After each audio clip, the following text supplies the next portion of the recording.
conversations to have about the future. So Jen, can you tell us a few things that we should be talking about when we're in a couple, and we're talking about money? Absolutely. So, money conversations when you're in a couple and you're building a life together is not something that you can have once and then just say, oh, tick, moving on, let's carry on with life. It's a conversation that is ongoing all the time. You constantly have to be checking in with your spouse and making sure that you guys are on the same page. If you guys are on sort of a really rocky track, then I would recommend checking in as much as once a week, with your spouse. And especially if you're trying to, pay down debt or save for a house, keeping everybody on the same page about what the goals are is so, so important. So you want to check in about what are we really working towards, and are we on track to meet those goals? And if we're not, how can we make changes within our financial structure to make that happen? So personally, my husband and we sit down every year on New Year's. We're not big party people, so we sit in our living room and I have a glass of wine. My husband usually has a Perrier, and we create our goals for the coming year. So we do personal goals and we do family goals, and we figure out where we want to go. We look at our previous year's goals, see how we did, and figure out what's next for us and for our families. So really having those conversations on a regular basis is really, really important. And it really doesn't have to be the traditional family goals. It can be whatever you want. It's your life. The point I'm trying to make is that you have to talk about it, and it has to be part of an ongoing conversation.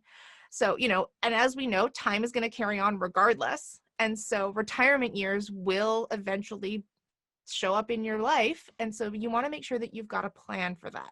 So whether you are making your own plan or working with an advisor, just start thinking about retirement, because it's never too early and it's never too late to start thinking about retirement. The worst thing that you can do is stick your head in the sand and pretend it doesn't exist, because time will pass and you will reach those years at some point, unless you get hit by a bus, which I hope you don't. So have that conversation. Or have insurance. Talk to Alex and Brittany.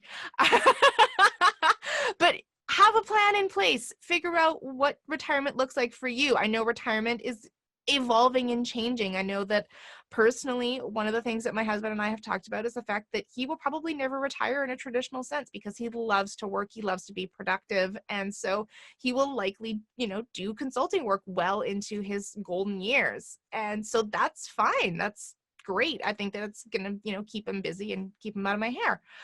But that might look a little different for you. So have that conversation. What does retirement look like? What is an ideal retirement, and how are you going to get there? What are the plans that you have in place to make that a reality for you? And then, along the way, do you want to buy a house? Because especially in BC, housing prices are not cheap. So it takes a lot of planning and it takes a lot of commitment to make that a reality. So how are you going to come up with the down payment? Maybe check in with a mortgage broker. Quite often, they are more than happy to go over what's going on in your finances to see if a house is even a reality. And if it is, what do you need to do to get there? And what are the things that you need to have in place?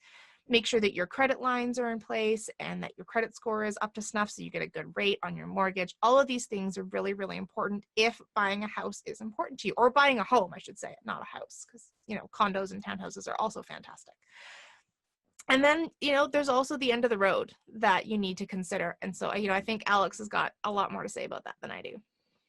Yeah, so that would be estate planning. So end of life planning, what happens when you're gone? So that's talking about insurance, taxes, final wishes, what you want to see done for your, funeral or legacy planning. So we'll cover that all in another video because it's quite a large topic, but just know that these are all conversations that you should be having with your spouse.